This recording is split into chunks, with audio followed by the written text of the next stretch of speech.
Stardew Valley is an amazing game that took years of dedication and passion to make by one person, Eric Barone. If you've never heard his story, I highly encourage you to check it out. He risked so much to make this game, but it paid off. Stardew Valley is a masterclass of game design, music, art, most importantly, frogs. That's right. Welcome to episode 2 of Frog Hunt, a show where we hop from game to game and take a dive to find some froggy friends. And I gotta tell you right off the bat, this one was a lot harder than Breath of the Wild. So let's jump right on in. Stardew Valley has a very similar premise to Harvest Moon, the game that initially inspired Eric to make Stardew Valley in the first place. Your grandfather dies, leaving you a large farm for you to restore, and along the way you'll meet tons of town folks that you can get close to, marry, yada yada yada. I don't care about any of that. I'm here for the frogs. So, I decided to make our character as froggy as possible. Yeah? Yes. And we are hideous. In all reality, though, Frogget is the prettiest girl in all of existence, and if anybody says otherwise, I'll fight you. There are 3 major instances of frogs in Stardew Valley, so we're going to start with the easiest one. Frogs do have a small chance of running out of tall grass whenever you chop it down or walk through it, but the more tried and true method seems to be looking around bodies of water on rainy days. I think it may be possible to find them on non-rainy days, but I'm not super sure. Believe it or not, I think this channel may be the first gaming guide to finding frogs. So I had to read different stories on Reddit and forums to triangulate the optimum place to find some frogs. And after looking at different screenshots from people doing it before me, I found the large river south of your farm is probably the best place to find some froggos. That being said, it still is pretty hard. They seemingly appear at random, so it may take a little bit before you find them at first. The first try took me about 40 minutes, but I forgot to record, so I messed up. The next frog took me over an hour and a half to find, but here he is. They move fast and jump into the water at the first sight of you, so you only get a quick glimpse. I did see one post on Reddit, however, saying that one allowed a player to get close to them, but it sounded more like a glitch.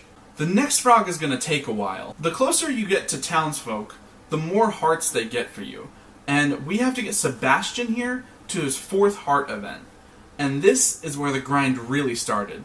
This guy sleeps super late and doesn't leave his room till about 3 p.m.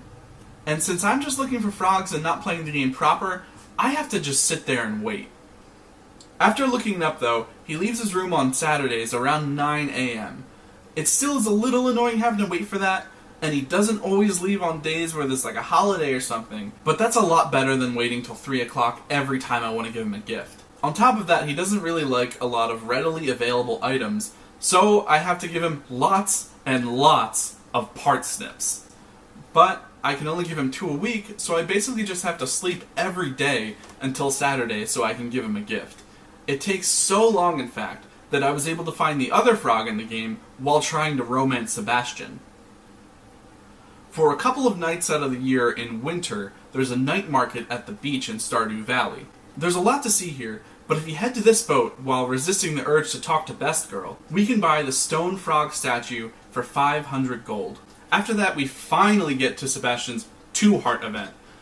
We learn more about his character, and honestly, I love him way more now that I get him. But more importantly, we can now walk into his room whenever we want to give him gifts, which will cut down a lot of the time.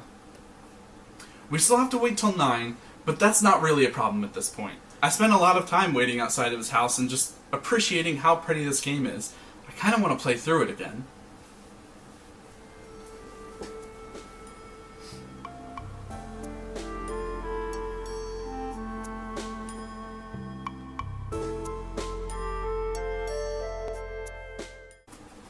It even made me appreciate little things like how his house can change throughout the seasons, like in summer there's a fan going in the window, or in winter you can see lights on his house. It's just such a cool little detail.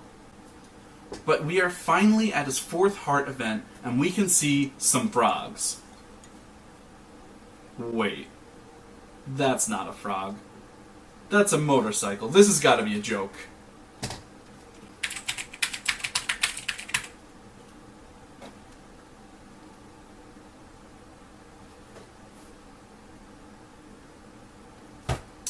Nope. It turns out when I was doing the research for this video, I was a little hasty. And it's not his 4th event that's the froggy one, it's his 14th. So, that would require me to do a lot more. I'd have to marry him, which I would have to upgrade my house, which is pretty hard when you're just trying to speed run to see some frogs. And while I could still do that, that would take some serious hours to do, and I'd much rather work on the next frog hunt video, so I'm gonna reenact it for you. So here's basically how the cutscene goes. You walk up on Sebastian, who's looking at some grass for no reason, and he's all like, "Hey, Frogette, hey, there's a wounded frog in here, can you push it towards me or something?" You go shake the bush, the frog runs out, Sebastian grabs him, and just straight up eats him! Just puts him all in his mouth and just eats the whole frog. No, I'm joking. You and Sebastian take him home, put him in some large aquarium, and you make the suggestion that Sebastian should start his own frog sanctuary. So there's all the frogs in Stardew Valley, and let me tell you, I was not sold on Sebastian before. I just thought he was some whiny, lazy guy, but I think next time I play the game, he might be the one I romance. Who knows, maybe I'll actually even do a Let's Play on this channel, doing a full playthrough as Frogette. This one was a lot of fun. It made me remember just how much I love Stardew Valley, because it's been a couple years since I played it at this point. With that, thank you guys for watching, and I will see you guys next time on Frog Hunt. I'm not sure what I'll do next, but my sister-in-law did just tell me that there are frogs in The Last of Us Part 2, so I don't think that'll be what I do next, but it's on the list now. Thank you for watching. Have a good one.